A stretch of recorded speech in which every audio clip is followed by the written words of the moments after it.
one of my passions in life is history, and all of you have that same passion. So it's very fun to be in a room surrounded by people who respect history, that love it, that probably reside in it.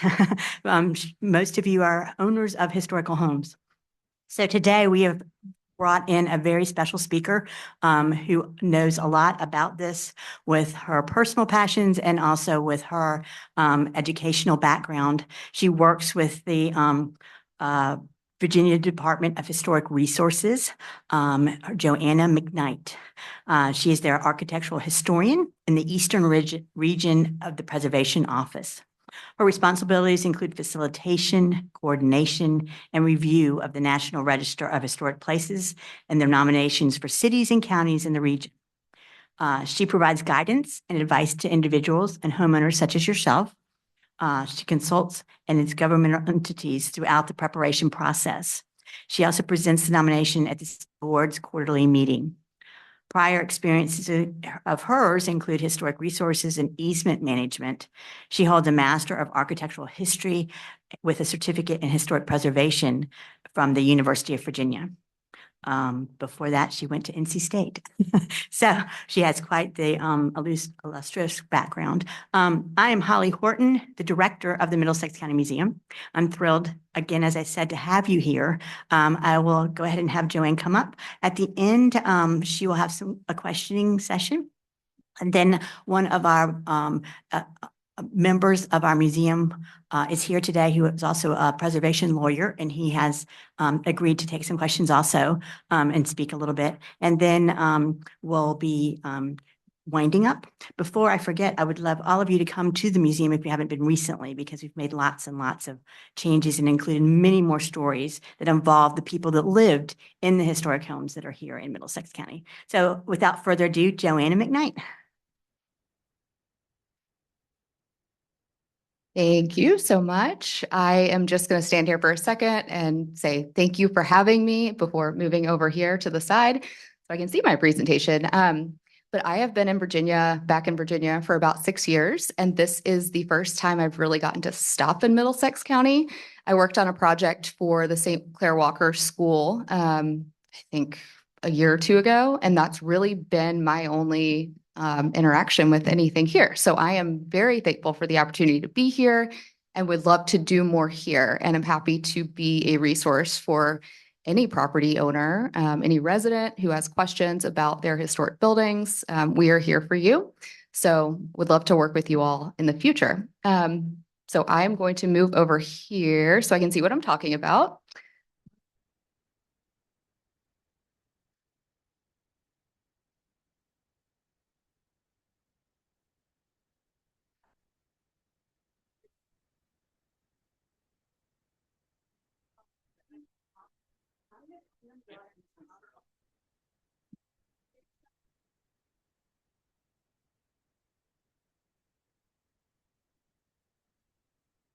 That on?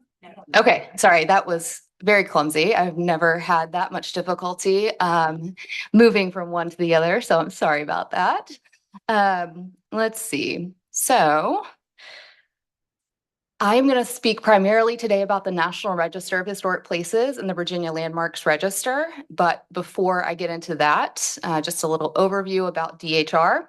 We are the state's historic preservation office, and we offer a range of programs, including the National Register of Historic Places, Virginia Landmarks Register, archaeology programs. Possibly our most famous program are historic highway markers, which you see on the side of the road, the silver and black metal markers on the highway. We also offer state grants for historic preservation, rehabilitation tax credits, certified local government programs, survey and documentation opportunities, as well as cemetery preservation programs. And I can get into any of those after this if you have specific questions. So a little bit about historic preservation in Virginia.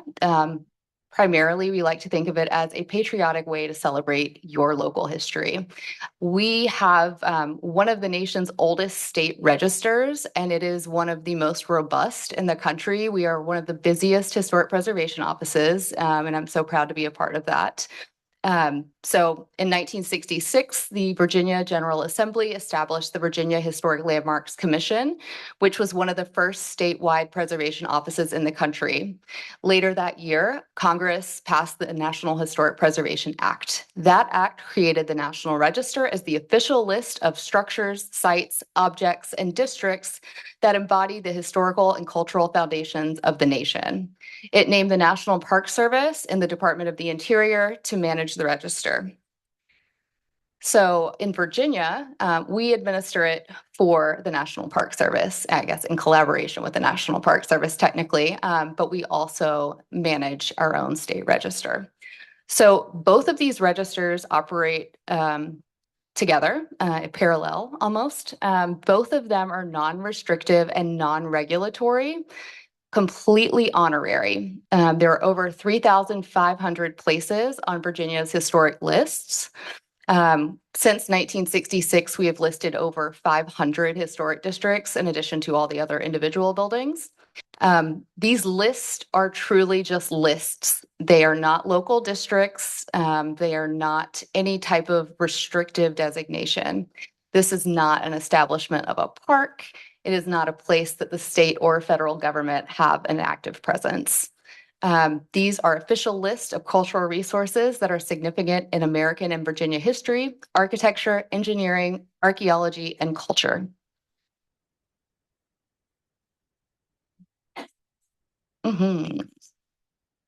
Yep. Maybe, let's see.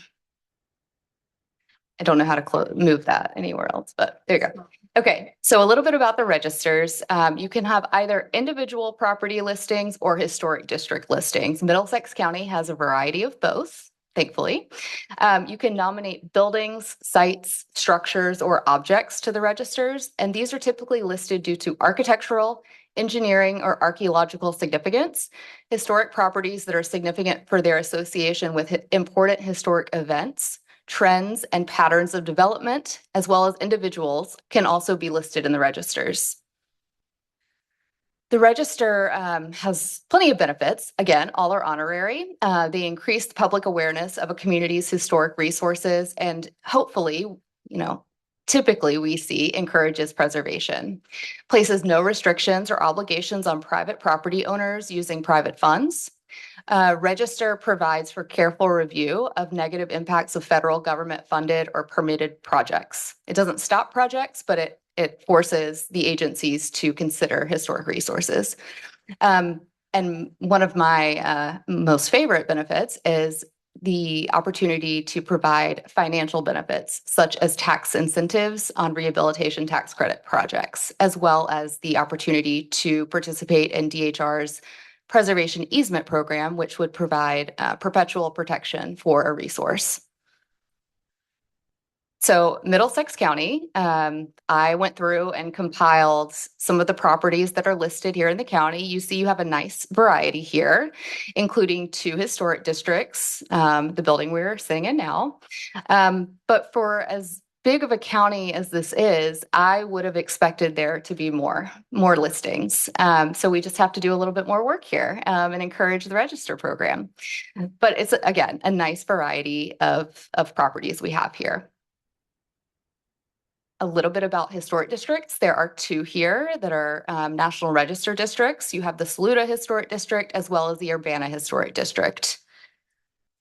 These are not local districts. These are state and federal districts. So again, no restrictions. A state or federal district does not lead to a local district or vice versa.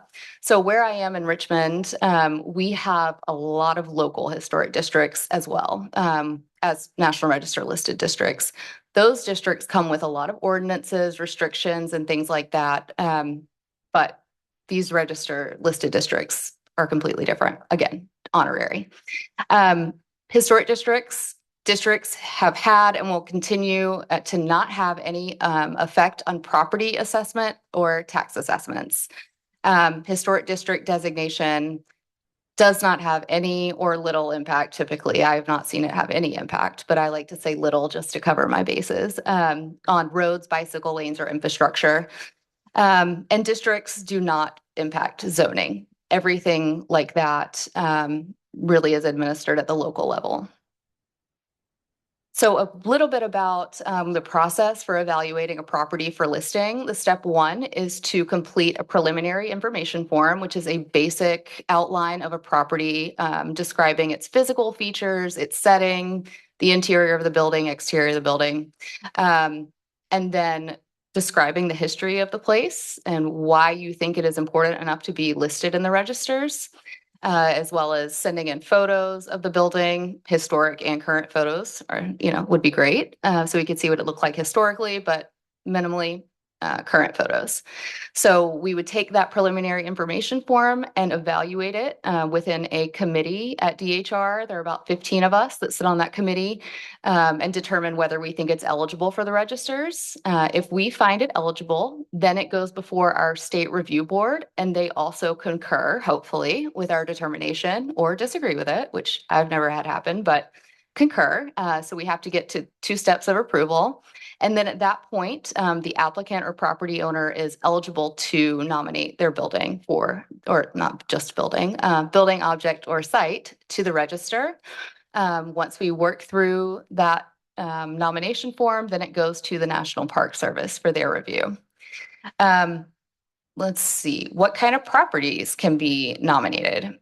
Typically, the property must have achieved significance at least 50 years ago, but there's a caveat. If there is exceptional importance related to that building or a person related to that building, then we could evaluate it under a special criteria.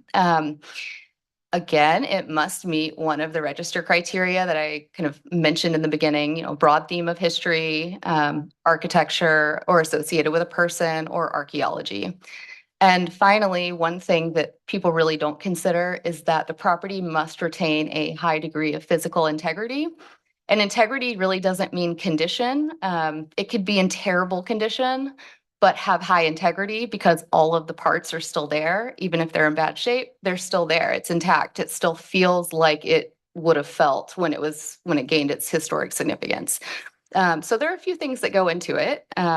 It's a bit of a process, but it's worth it. So a little bit about some of the criterion. There are 4 criterion. I'm going to start with criterion A. This is association with a historically significant event or a pattern of events. Register criterion A applies to properties that are directly associated with events that have made a significant contribution to the broad patterns of our history. Association with agriculture, education, industry, transportation are just a few of the examples of the events and patterns of development for which a property may be eligible for the registers. And when I started doing National Register nominations, I kind of had a misunderstanding that typically things were listed just for architecture, that was the focus back when this program started, was architecture, and not any type of architecture, but just really high style architecture. We've been really trying to get away from that and focus more on the full story of Virginia, which would be looking at criterion A, and I will get into some examples of that. So looking at education, we have schools of all different types representing the evolution of education in the state. This one on the right, lower right corner, we just nominated in Hanover County. The impetus for that nomination was, yes, we want to recognize it because it's important to the history of this county, but also the school board wanted the building to be eligible for historic rehabilitation tax credits. So we wanted to list it so it was found eligible, and it was, thankfully. So education is a path to pursue. Then you have military, which you have a lot of in Virginia, a lot of sites. And these are not just buildings. You can have ruins, shipwreck sites. You even have Belle Isle, an entire island in Richmond, a ship, military academy. It really just depends. If you can make the argument that it's significant from that angle, we can typically make it work. Agriculture. So this isn't just your typical farm, although most of these on this screen are, but you'll see things like Belmead and Powhatan. They developed certain techniques related to farming that may not have been evident in the landscape, but digging into that history, we were able to figure that out as well. Typically, if we're going to nominate something under agriculture, we need to have evidence of that agricultural operation left, not just the main house, not just a barn. We need to have this network of buildings and structures to be able to see how it operated. Again, speaking to that physical integrity of the setting. Entertainment and recreation. A range of resources. You have a carousel. We nominated a carousel and it was listed. So again, we want to represent all of Virginia's historic resources, not just those that are typically found eligible. All those are nice as well, like these theaters, Academy of Music. They're all interesting in their own ways. Commerce, you have diners, a mill complex, a motel, anything that represents the commercial evolution of a place or, represents some type of commercial entity, we can typically find a way to make that work. And one of the most broad themes we can look at is social history, whether it's FHA apartments, FHA housing, and the Chamberlain Gardens example, looking at how a building represents a certain period in our social history, things that were going on then, how these places are the physical embodiment of what was happening. Again, a variety of resources can be nominated under those themes. Transportation or industry, warehouses, a depot, a bridge. So we're not just looking at buildings and we're not just looking at architecture. And one of the other ones that we have really been trying to focus on is ethnic heritage. And this ranges from African American ethnic heritage, Native American, we even have, German, whatever you can trace it back to, we can look at that. And so we have a range of resources related to that, segregated hospital, a USO club, church and cemetery. Then you even have, unfortunately, slave quarters that are still standing, representing the range of resources associated with ethnic heritage in Virginia. So then moving on to criterion B, this is, I think, the hardest criterion to work with. This is nominating a property for its association with a person significant in our past. We not only have to prove that this person was significant beyond typical expectations, but then also prove that this one property was the location of that significant person's active career or place where his contributions to history took place. So it's the best property to associate with that person's life. So a couple of different things to consider there. But when we're looking at criterion B, it doesn't have to be their house. It could be the office building, government building, church, school, wherever that association is closest. So when we're looking at criterion B, we typically do not want to look at birthplaces, graves, or religious properties unless no other workplace or home survives. Again, with the 50-year rule, the individual's active period and that associated property must generally be older than 50 years, unless that exceptional importance is documented. So an example for criterion B, you have the Hickory Hill School in Richmond, Virginia. We nominated this under ethnic heritage, African American, education, architecture, I believe, for its school, the school architecture produced by the state, as well as criterion B for its association with James P. Spencer, who was a civil rights advocate and principal of this school for quite a while. And there was a landmark case he was involved with while he was at this school. So in this situation, we had a lot to work with and were successful in nominating under criterion B. So this was actually an easy case. Criterion B here was a house in Virginia Beach. This man you see on the right was Mr. Holland. I am forgetting his first name, but he was the first mayor of Virginia Beach, and this was his house. He built this, I think, in 1895, and it still stands today. So we looked at it under architecture as well as association with him.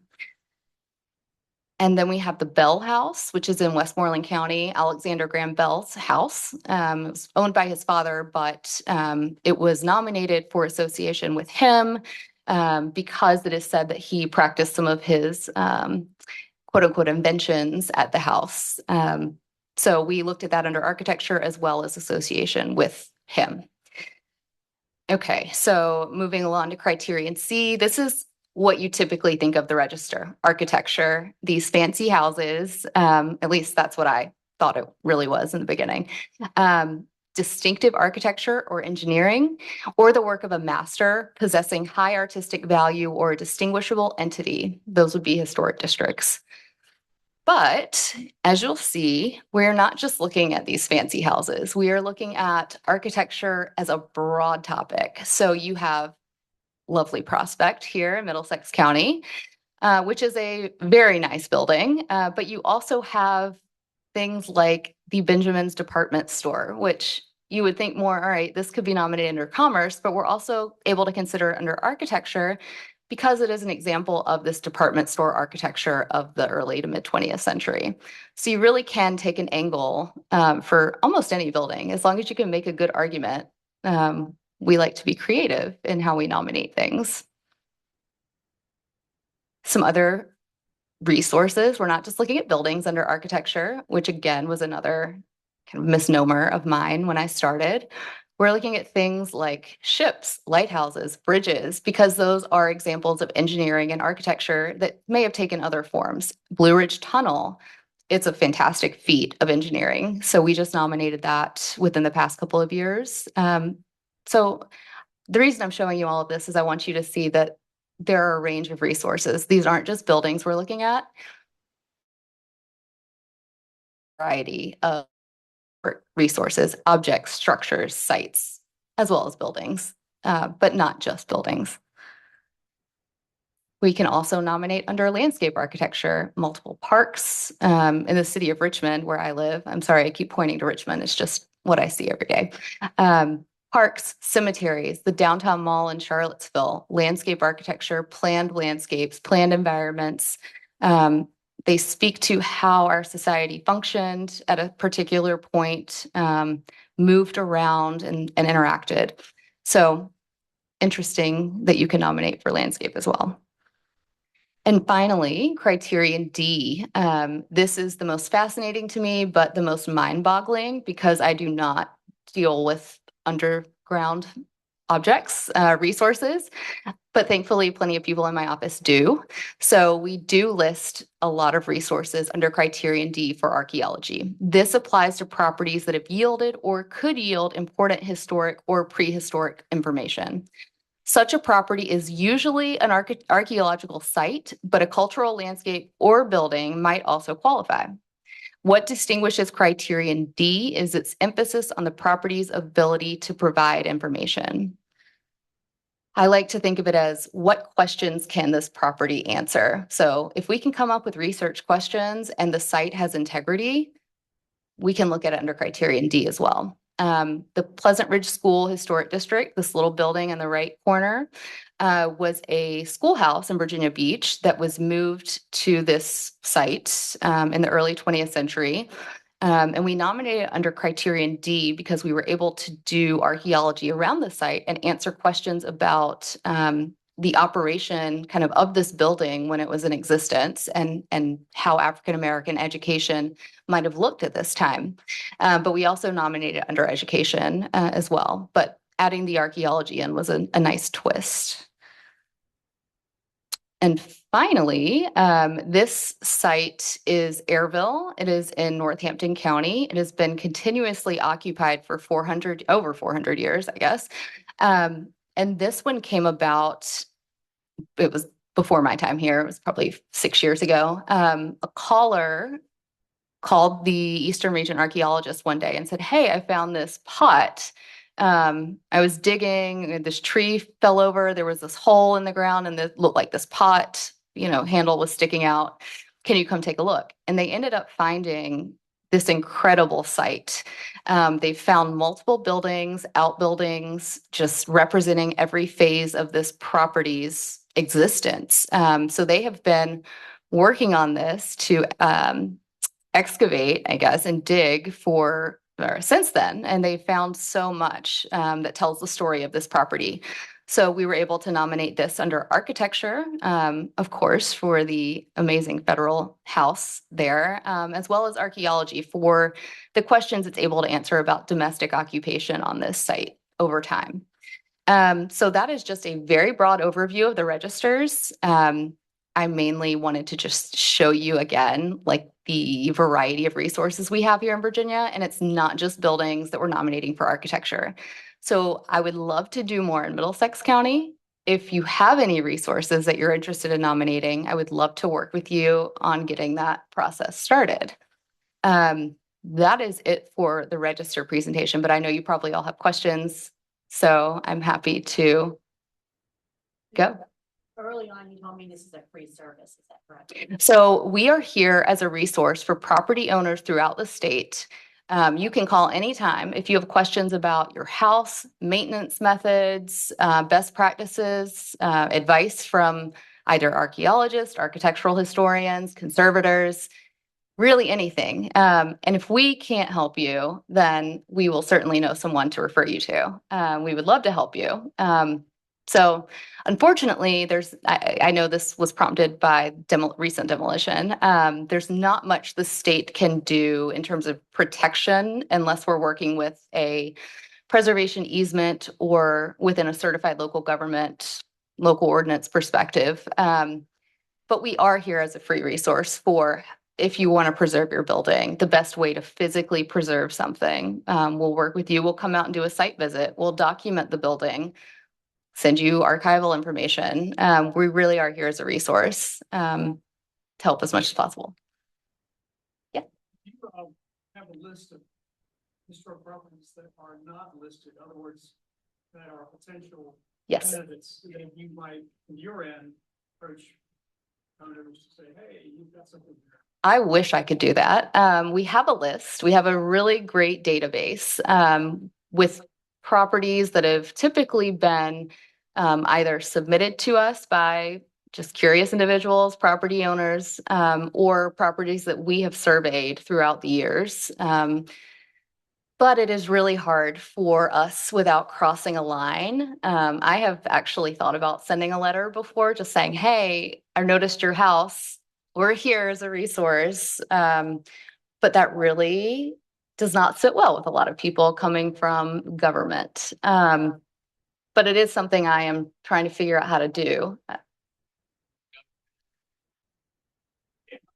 Right. So, yeah. It's tough. So anyway,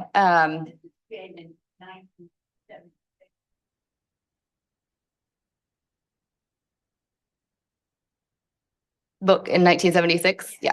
This is a overview of Middlesex County. I know y'all are familiar with this book, but at that point in time, it was a really nice listing of an overview of when it was built, who bought the land initially, to its full force, and to the present owners of 1976. So if you are not familiar with this book, it's a big place to start your building up paperwork that she's going to talk to you about.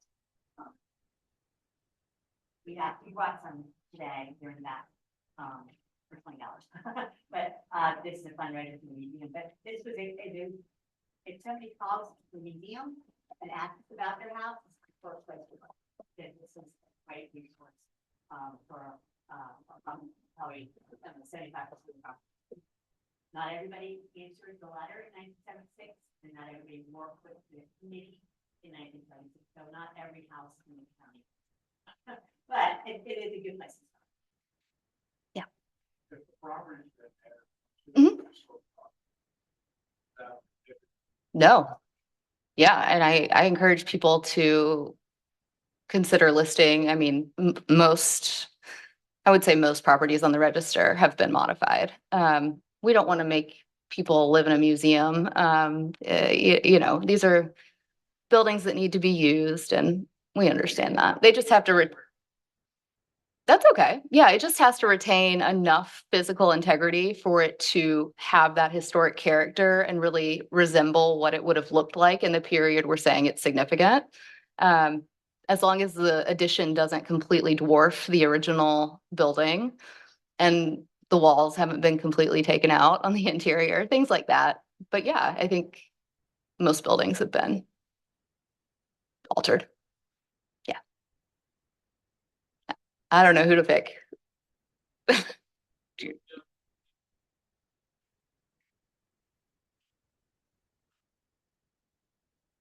No one discourages. It is just kind of a fine line. I don't want to throw people off by them thinking there are there's a reason for me doing it beyond trying to be helpful. I think so many people are skeptical of government, that if they see a letter with that seal come in the mail and say, "Hey, I saw your property is in terrible shape. I would like to help you." It just, there's not a great way to go about it. But no one really discourages me from doing it. I think it's just me being cautious and aware that it can come off a certain way. But yeah.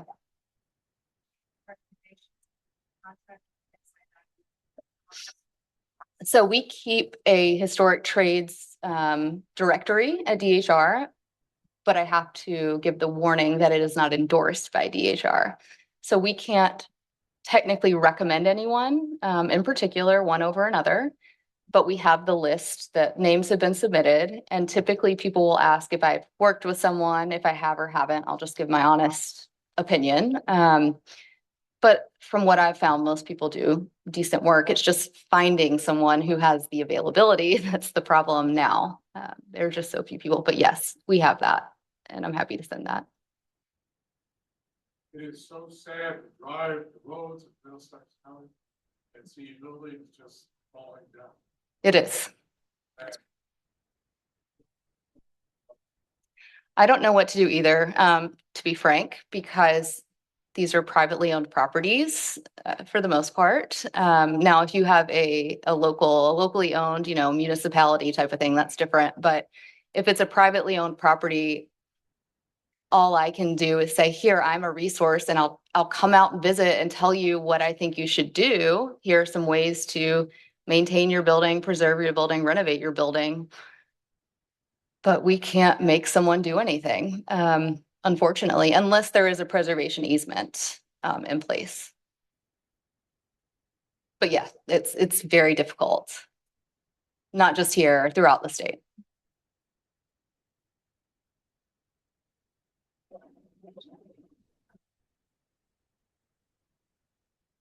So thank you, both of you, and thank you to Joanna. We have, she's sharing some forms with us that we are posting on the website so that you can download them for any of the concessions that she had mentioned. There's also a list. One of the other additional paperwork is possible questions that you might have up front. She is available on our website. We'll also have her contact information so that you can contact her through her email. Yes, the museum website, middlesexmuseum.com. We appreciate you so much coming today. We will have an additional program in our fall lineup here in 2 weeks. Our new college intern who's at graduate school finishing her master's in public history is Stephanie Milligan, and she's been working with us now. And she will be presenting a program on historical glass. So it's one of her passions. She collects personally. We'll be looking at the museum's collection, and then we also have call-in. So it's going to be a live presentation from the museum, but we'll also be doing it through Zoom if you cannot come that particular day. You can also, we'll have it as a library piece that you can also reference it in the future. So thank you so much for coming today. We're glad that you are as passionate about history as we are at the museum, and we would love for you to stop by the museum. We've been working on it very much over the last 3 to 5 years, and it's not the same museum it was before. So it's we've developed it. We're working a lot with the school system to get materials available to them to help educate them younger and younger about the importance of our local history that we have here and the wealth of information. One more plug, we have, when you're doing your work on registering your properties, we have extensive collection of legal documents here in Middlesex County, and that will be to your benefit as you put together your paperwork to be turning it in to the state to help get the designations done.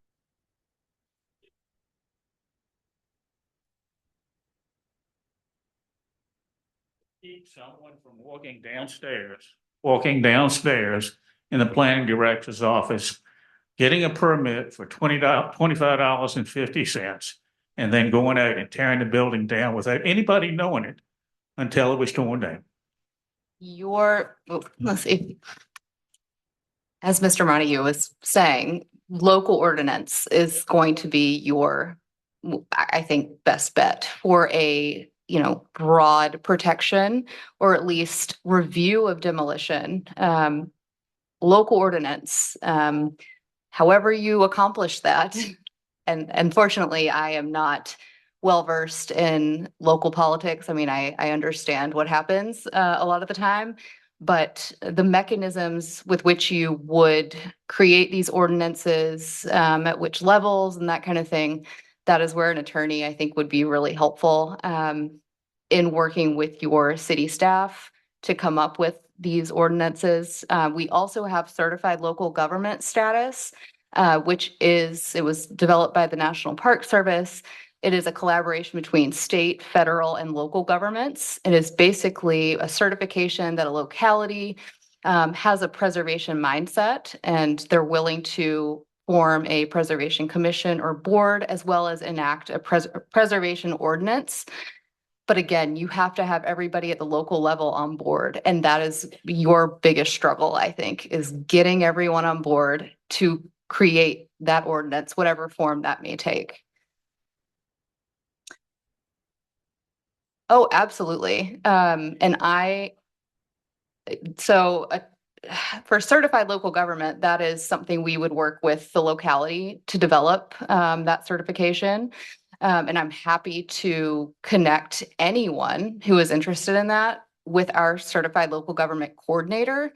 She deals with this all the time. I can send references of other localities' design guidelines and things like that.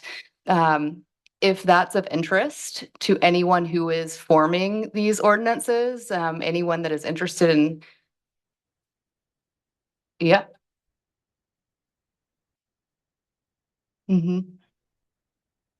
Yeah, that is the biggest. Mm-hmm.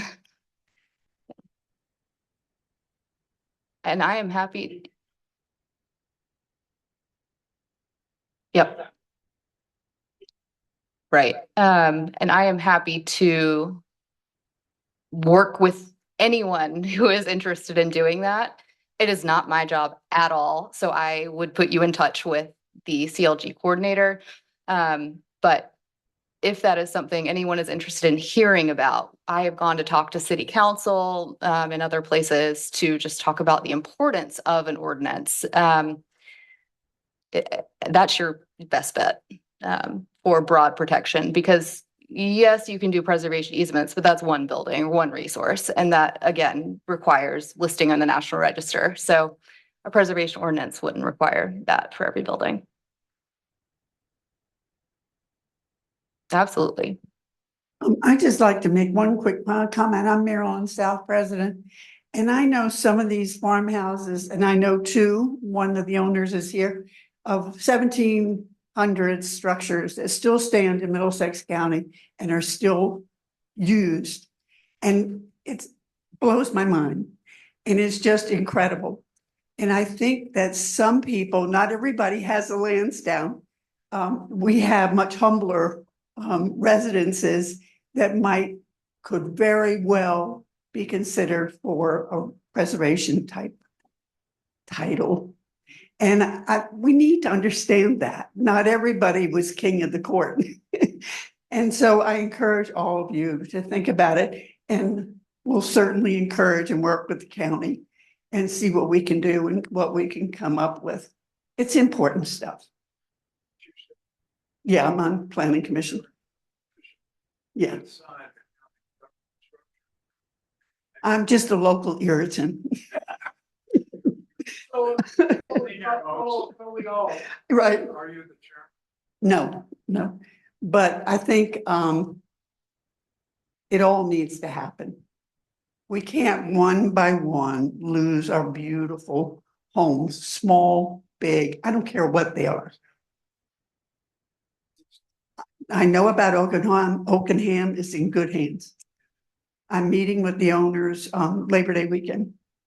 So a lot takes place behind the scenes, but yeah, but we need to know that every old residence matters.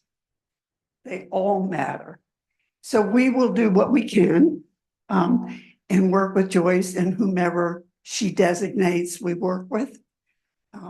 I feel very, very strongly about this. So thank you all.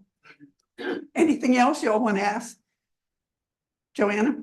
I realize I talked all about the register, and there's so many other programs at DHR and things related to preservation, architectural history. So really, if you have any other questions, yeah, here we go. Really, open space, Mhm. but I've not heard until today about easements on historic properties. Yes. Would that only be on listed properties? So for DHR, yes, we only accept easements on properties minimally listed in the Virginia Landmarks Register. So you don't even have to fully go through the National Register process. So for DHR, yes. And I'm proud to work at DHR, so I'm going to go to bat for DHR and say I would be thrilled if DHR was the one administering my easement on my property. But there are other organizations that hold easements in the state, but those are primarily conservation open space easements. So DHR is the one I would choose if I had a historic building to preserve. But I have worked in New England for a nonprofit organization that also managed preservation easements just for buildings. And those did not have to be listed in the register. You just had to be willing to pay a lot more money to get an easement put on the building there. So it just depends on what kind of organization you're going to go to. Sounds complicated. It's not, I promise. I have a way of making things sound really complicated when they're not, but it is a process and it is a legal tool. So it is something I would recommend discussing with an attorney. If you are interested beyond like surface level, I'm happy to give you more information from a DHR perspective and put you in contact with our staff who handle the easements to give you more information, but it really can be a pretty straightforward process. And it is a very strong tool enforced by the Attorney General. So I'm thankful Joanna, for it. Would it be okay with you when we put the 3 documents on our website that Yeah. you have given us Mhm. to put a contact? Please do. information? Yeah, we Okay. want to hear from you. So again, if I can't answer your questions, I probably know somebody who can and is an expert in whatever field you have a question about. So please do contact us. We are here to serve. So happy to help if we can. Any other questions? Yes, Larry.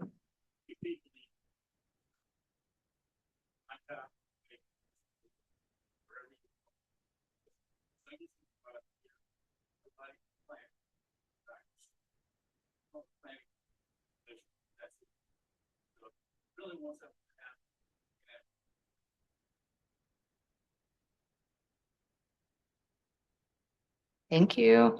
Thank you for coming today. We appreciate it very much. Okay, yeah.